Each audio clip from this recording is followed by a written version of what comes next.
which all of you are aware of. That's it. Good morning, ladies and gentlemen, colleagues.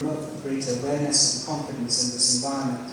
And it's for that reason our approach. Nakuru, Kajiado, Garissa, Kameme, representative from the World Bank Group, ASNET. Those with others. One message that what I get is always clear. In order to the government is planning to put a special economic zone that would be close to the power source of the geothermal here in Naivasha.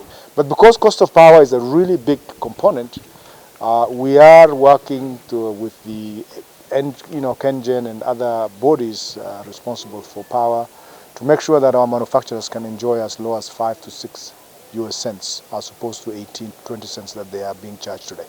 Over the years, in improving our business climate, as a way of improving Kenya's competitiveness globally, before we embarked on this journey 5, 6 years ago, the overall level of foreign direct investment has been something in the region of 350 million US dollars. That number has now increased tenfold, largely as a result of improvement of our business climate, that investors feel that Kenya is now a better place to do business.